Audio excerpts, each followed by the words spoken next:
Hello friends, मैं अशोक आप सभी का अपने यूट्यूब चैनल उषा मैथ्स में स्वागत करते हैं। सीटेट का एग्ज़ाम हुआ है आज और हम सब लोगों ने क्लास में बहुत सारी चीज़ें सीखे थे, पढ़े थे। उन सभी चीज़ों का आज इम्प्लीमेंटेशन करने का दिन था। आइए हम लोग देखते हैं यहाँ पे सीटेट के क्वेश्चन पेपर मैथ्स का जो पेपर है, ये पेपर है हमारे पास के नंबर का है, जो बुकलेट कोड है के है। तो आइए हम लोग यहाँ पे क्वेश्चन देखते हैं। मैथ्स में पहला क्वेश्चन क्या लिखा है, गणित के शिक्षण अधिगम पर निम्नलिखित में से किसका प्रभाव होने की संभावना न्यूनतम है। एक चीज़ मैं आपको यहाँ पे बता देता हूँ कि इस पेपर में केवल मैं आपको आंसर बताने की कोशिश करूँ, क्योंकि एक्सप्लेन करने पे जाएंगे तो बहुत सारे ऑप्शन पढ़ने में बहुत सारा टाइम लग जाएगा। इस वजह से केवल आंसर हम लोग पे देखते हैं। पहला क्वेश्चन 31, गणित के शिक्षण अधिगम पर निम्नलिखित में से किसका प्रभाव होने की संभावना न्यूनतम है। पहला ऑप्शन लिखा है मूल्यांकन के कारण छात्रों के आत्मविश्वास पर प्रभाव के जानकारी होना। दूसरा ऑप्शन है छात्रों के गलत उत्तरों के पूरे हल देना। तीसरा है प्रतिपुष्टि की गुणवत्ता में वृद्धि, मूल्यांकन के प्रयोग में शिक्षण में परिवर्तन करना। तो 31 में जो सही आंसर होगा छात्रों के गलत उत्तरों के पूरे हल देना, इसकी होने की संभावना न्यूनतम है।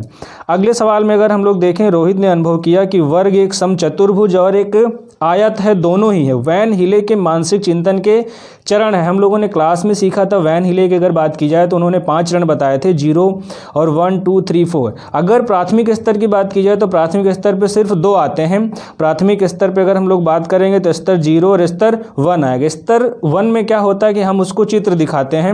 अब की बार यहाँ पे क्या कर रहा है कि आयत एक वर्ग है, मतलब वो विश्लेषण कर रहा है।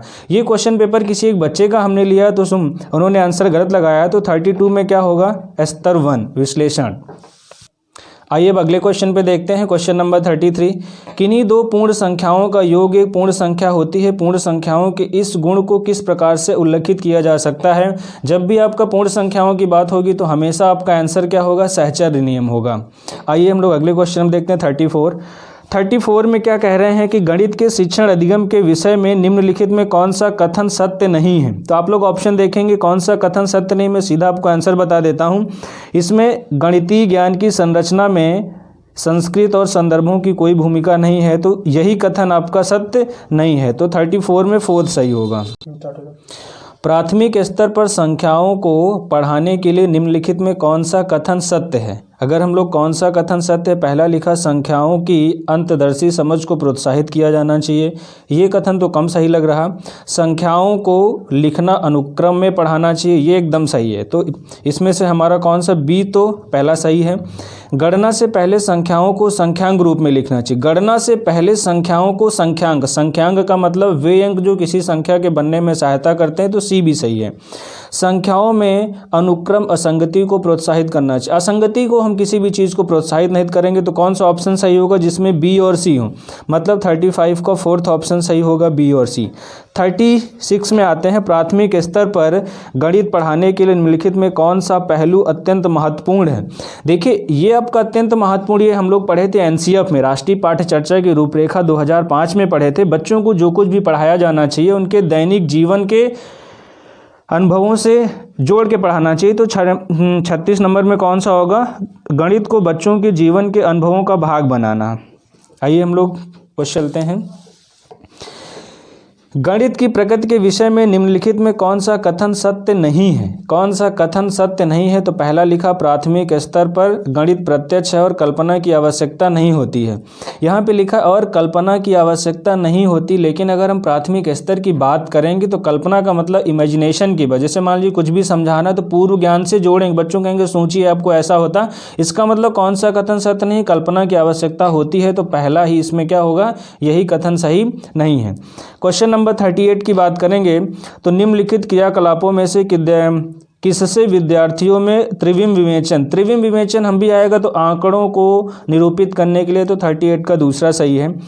बच्चों को भिन्न की संकल्पना पढ़ाने के लिए कौन सा कथन उपयुक्त है। संख्या चार्ट, इंजीनियर छड़े और गिनतारा और जियो बोर्ड। गिनतारा आपको गिनतियां सिखाने की, जोड़ घटाने के लिए, जियो बोर्ड आपका आता है ज्योमेट्री के लिए। संख्या चार्ट से हम लोग भी जोड़ घटाना संख्याएं पहचानना सीखते हैं। इसमें कौन सा सही होगा, 39 में दूसरा।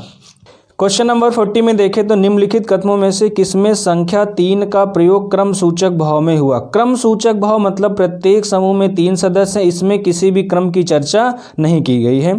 इस डिब्बे में 3 पेंसिलों के कई समूह हैं, इसमें भी किसी भी प्रकार के क्रम की चर्चा नहीं की गई है। मैं इस इमारत की तीसरी मंजिल पर रहता हूँ, इसका मतलब इसमें क्रम की चर्चा की गई है, तो 40 का तीसरा ही सही होगा। क्वेश्चन नंबर 41 की बात करें, 41 में लिखा शुद्ध कथन को पहचानिए। परिमाप और क्षेत्रफल का मात्रक समान होता, परिमाप और क्षेत्रफल का मात्रक अलग अलग होता, परिमाप मीटर में और क्षेत्रफल आपका वर्ग मीटर में। दूसरा लिखा हुआ किसी आकृति का आकार उसके परिमाप का निर्धारण करता। हम लोगों ने खूब पढ़ा है क्लास में, परिमाप का मतलब किसी भी आकृति में बाहरी भुजाओं का योग परिमाप के बराबर होता। यही कथन एकदम सही है, तो 41 का सी। क्वेश्चन नंबर 42 में बात करते हैं गणितीय पाठ्यक्रम के संबंध में शुद्ध कथन को पहचानिए। अगर हम क्वेश्चन नंबर 42 की बात करेंगे, शुद्ध कथन को पहचानना है। समझ को बेहतर करने के लिए ऋणात्मक संख्याओं की संकल्पना का परिचय प्राथमिक स्तर पर देना चाहिए। क्षेत्रफल तो प्राथमिक स्तर पर है नहीं, बीजगणित भी प्राथमिक स्तर पर नहीं है। भिन्नों की संकल्पना का परिचय केवल उच्च प्राथमिक है, जबकि भिन्न तो हमारे दैनिक जीवन से जुड़ी हुई है, इसका आधा उसका 2/3, तो ये भी हमारा क्या है, कौन सा कथन शुद्ध कथन को पहचाने, उच्च प्राथमिक स्तर पे देना चाहिए, भी गलत है, तो पहला वाला सही है, 42 का 1। 43 में बात करेंगे, 43 में प्राथमिक स्तर पर त्रिभुजों की अवधारणा का परिचय देने के संबंध में शुद्ध कथन। अगर आपको त्रिभुजों की अवधारणा हम लोगों ने वैन हिले के सिद्धांत में क्लास में खूब पढ़े थे, वैन हिले की बात करेंगे तो वैन हिले के अनुसार सबसे पहले आपको क्या होना चाहिए, सभी प्रकार के त्रिभुज व अन्य आकृतियां भी प्रस्तुत करनी चाहिए। तो 43 में कौन सा सही होगा, दूसरा। आइए हम लोग आगे बात करते हैं। क्वेश्चन नंबर 44 हम लोगों ने खूब अच्छे से पढ़ा था, नंबर सिस्टम में इस टाइप के क्वेश्चन कैसे करेंगे। विभाजन के एक प्रश्न में मैंने आपको ये सवाल करने के लिए बताया था, जब भी इस तरह का सवाल आएगा तो सबसे पहला काम क्या करेंगे, आप विभाजन की प्रक्रिया बना लेंगे। भाजक भागफल का, अगर हम भाजक की बात करें तो भाजक यहाँ पे लिखा जाएगा, भागफल हमारा यहाँ पे लिखा जाता है, और सबसे नीचे क्या होता है, शेषफल होता है। बीचों बीच में क्या लिखते हैं, भाज्य। इसी भाज्य को हम लोगों ने ये भी सीखा था, इसी भाज्य को हम संख्या भी कहते हैं। आइए सवाल पढ़ते हैं।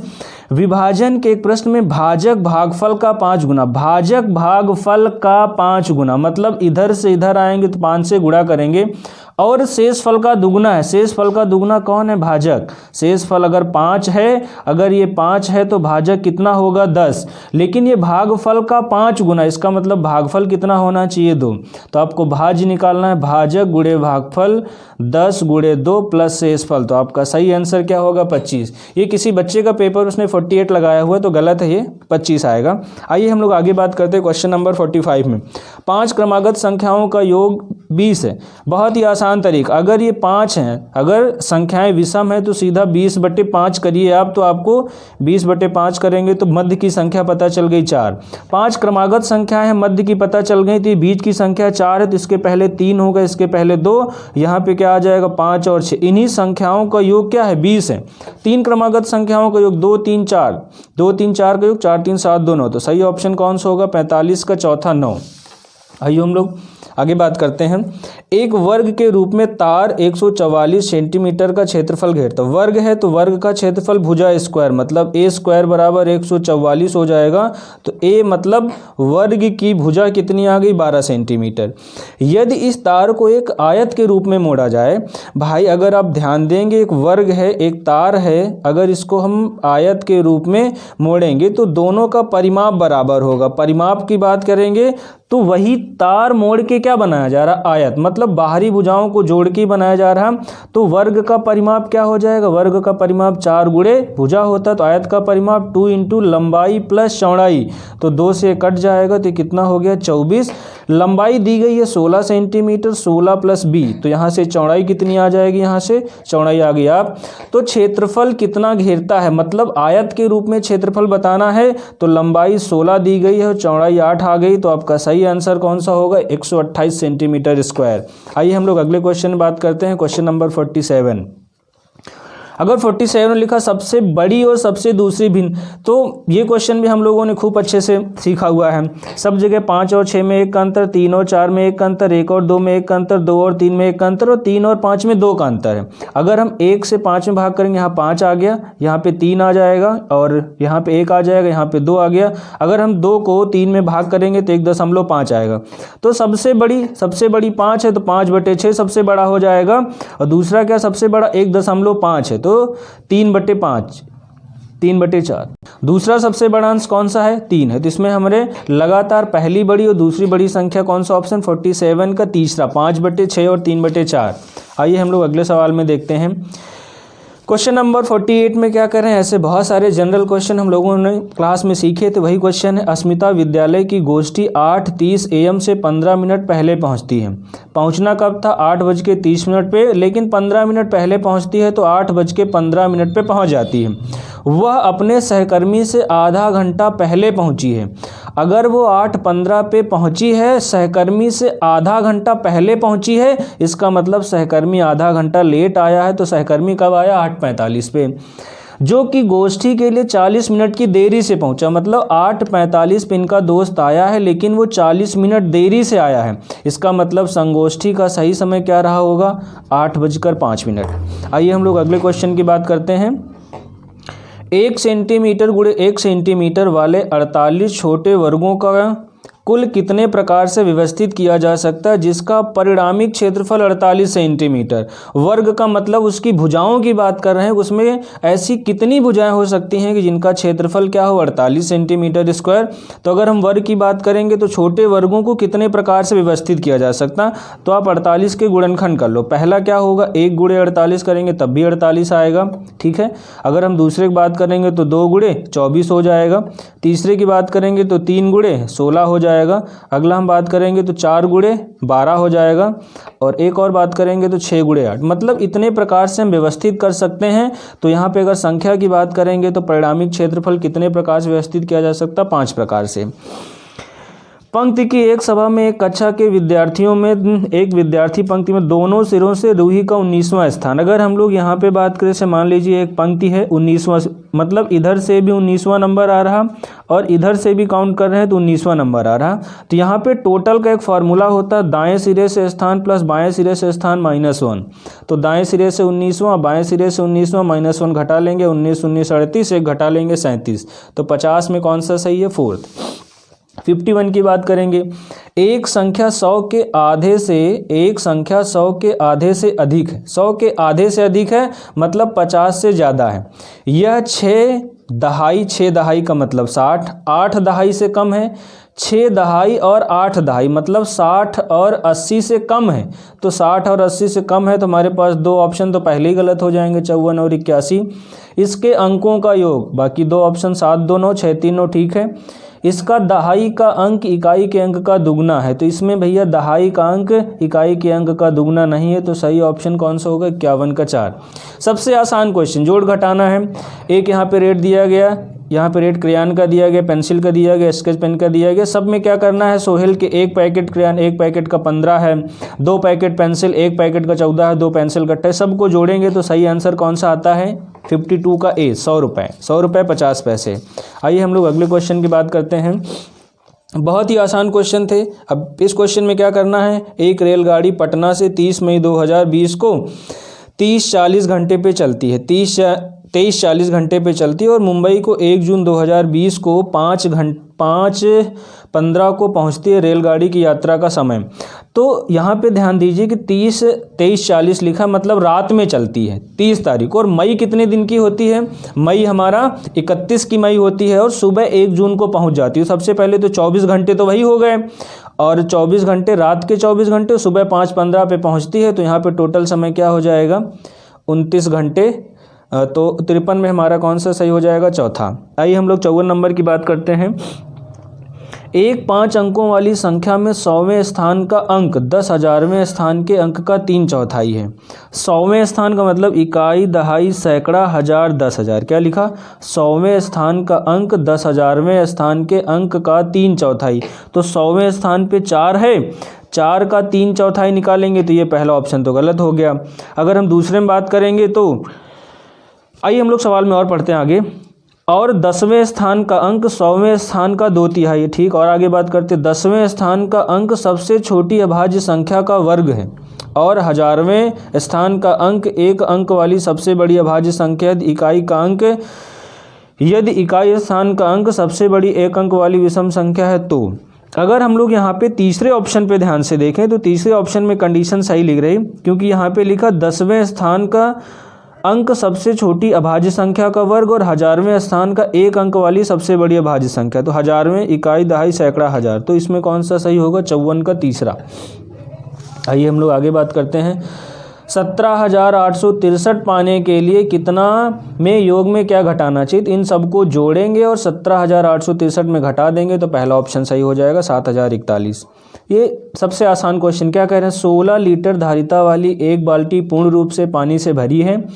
बाल्टी के इस पानी को छोटे छोटे बर्तनों में भरा जाना है। बाल्टी में भरे समस्त पानी को 50 बार ऑप्शन देखिए मिलीलीटर में दिया गया और ये क्या दिया गया? 16 लीटर। तो 16 लीटर को मिलीलीटर बनाएंगे, 1000 से गुणा करेंगे, 50 मग्गे से डालना है, कितनी बार में भरेगा? तो 50 से भाग कर देंगे, 0 से 0, तो कितना हो जाएगा यहाँ से? 50 से 5 तियाँ 15 और 5 दूनी 10, तो 320 लीटर, 320 मिलीलीटर, मतलब 320 मिलीलीटर बार बार पानी डालेंगे तो 50 बार में 16 लीटर हो जाएगा। आइए हम लोग क्वेश्चन नंबर 57 पे देखते हैं। क्वेश्चन नंबर 57 में क्या कह रहे हैं? एक टैक्सी का पहले 2 किलोमीटर की यात्रा के लिए 50 का भाड़ा दिखाता है। उसके बाद प्रति किलोमीटर की यात्रा के लिए रुपये 16 का भाड़ा दिखाता है। मंजू ने अपने घर से रेलवे स्टेशन तक की यात्रा के लिए 258 रुपया किराया दिया है। उसके घर से रेलवे स्टेशन की दूरी कितनी है? आइए हम लोग क्वेश्चन नंबर 57 में, टोटल किराया उन्होंने कितना दिया है? 258 दिया है, लेकिन पहले 2 किलोमीटर का 50, तो इसमें हम लोग 50 घटा लेते हैं 2 किलोमीटर। अब कितना किराया उन्होंने बाद में दिया? 208 रुपये। और उसके बाद क्या है? प्रति किलोमीटर के लिए 16, तो 208 रुपये 16, तो यहाँ पे कितना हो जाएगा? ये पहले 2 किलोमीटर के लिए 50 था, बाद में किलोमीटर 208 गए 16, तो कितना हो गया? 16 का नम 16, 16 48, तो टोटल किलोमीटर कितने हो जाएंगे? 15 किलोमीटर, तो 57 का पहला। आइए हम लोग क्वेश्चन नंबर 58 में देखते हैं। तालिका मारिया और शहनाज के सबके अंक दिए गए हैं। ऊपर दी गई तालिका के आधार पर निम्नलिखित सही कथन को पहचानना है। अगर हम लोग सही कथन की बात करें तो गणित और विज्ञान में ये गणित हो गया और ये विज्ञान है, ठीक है। मारिया के कुल अंक से प्राप्त इन विषयों मारिया के कुल अंक प्राप्तांक से अधिक हैं, तो ये तो पहला ऑप्शन तो गलत हो गया। मारिया और शहनाज के कुल प्राप्तांक समान हैं। अगर यहाँ पे कुल प्राप्तांक की बात करेंगे तो कितना हो जाएगा? 2 2 4, 7 4 11, 11 8 19, 1 20, हासिल आ गया 2 8 2 10 और 10 7 17, 7 24 और 24 और 7 31 और 8 कितना हो गया? 390। और यहाँ पे कितना आ जाएगा टोटल? तो 8 4 12, 12 5 17, 3 20, हासिल आए 2 7 2 9, 9 8 17 और 17 और 6 23, 23 और 7 30 और 9 39, मतलब दोनों की कुल प्राप्तांक समान है, दूसरा ऑप्शन सही हो जाएगा। आइए हम लोग क्वेश्चन नंबर 59 में देखते हैं। क्वेश्चन नंबर 59 में क्या कह रहे हैं? गणित के शिक्षण अधिगम के संदर्भ में कौन सी प्रक्रिया वांछनीय है? खुली पुस्तक परीक्षा से बचना चाहिए। बिल्कुल खुली पुस्तक परीक्षा नहीं होनी चाहिए, यहाँ पे नकल कराने की बात कर रहे हैं। विद्यार्थियों को बताना चाहिए प्रश्नों को हल करने के लिए निर्धारित कदमों का अनुसरण। हाँ, ये तो थोड़ा ठीक लग रहा। भ्रांति को रोकने के लिए मुक्त उत्तर वाले प्रश्न होने चाहिए। ठीक है भैया, ये भी कौन सी मुक्त उत्तर वाले, ऐसा कुछ जरूरी नहीं। संकल्पनाओं को अंतर्दृष्टि समझ को प्रोत्साहित करना, मतलब उनका कॉन्सेप्ट डेवलप करना चाहिए। तो गणित के शिक्षण के लिए तो 59 का चौथा सही होगा। आइए हम लोग अगले क्वेश्चन में बात करते हैं। ये देखिए पढ़ाया क्वेश्चन हम लोगों ने क्लास में खूब पढ़ा भैया। ओपन एंडेड क्वेश्चन मतलब मुक्त अंत वाला वो प्रश्न होगा जिसमें एक से ज़्यादा उत्तर संभावित होंगे, और बंद अंत वाला यहाँ पे सीधा लिखा बंद सिरे वाला, और यहाँ पे बंद सिरे वाला और खुले सिरे वाला, मुक्त सिरे वाला। मुक्त सिरे में क्या होगा? एक से ज़्यादा उत्तर होने चाहिए, और बंद सिरे में एक ही उत्तर होना चाहिए। ओपन एंडेड और क्लोज एंडेड। पूरा क्वेश्चन पढ़ेंगे और इस सवाल का आंसर देंगे। एक आयत का क्षेत्रफल 5 है जिसकी भुजाएं, तो ए बंद सिरे वाला प्रश्न है, तो ए बंद सिरे वाला प्रश्न, बी सी डी मुक्त सिरे वाला। अगर हम लोग इस क्वेश्चन के सही आंसर की बात करें तो ए व बी बंद सिरे के प्रश्न हैं। ए और बी मतलब इन दोनों का क्षेत्रफल, लंबाई गुणे चौड़ाई, मतलब एक ही आंसर। सी और डी मुक्त सिरे के हैं। उन संख्याओं का समुच्चय जिनका माध्य 4, ऐसी बहुत सारी संख्या, अभाज्य संख्याओं की 0 और 8 के मध्य अभाज्य संख्याओं की सूची बनाइए। इसका मतलब एक से ज़्यादा उत्तर आ जाएंगे, जिसमें कौन सा सही होगा? तीसरा। तो यहाँ पे हम लोगों ने देखा कि बहुत सारे क्वेश्चन ऐसे थे, ज़्यादातर क्वेश्चन हम लोगों ने क्लास में सीखे हुए थे। और हम लोगों के यहाँ पे अगर हम लोग कोचिंग की क्लास की बात करें तो नए बैच स्टार्ट हो रहे हैं टेट और सुपर टेट के। और जिन लोगों को लगता है कि अभी भी हमारा पेपर ठीक नहीं गया है तो वो लोग तुरंत बैच ज्वाइन करें। हम लोग बहुत अच्छे से पढ़ाई करने वाले हैं, कोई भी क्वेश्चन आपका छूटने नहीं दिया जाएगा। और यहाँ पे बहुत ही अच्छा, और हम लोगों ने ज़्यादातर क्वेश्चन क्लास में कवर किए थे और आप सब लोगों ने बहुत अच्छा पेपर किया हुआ। Wish you all the best. Thank you.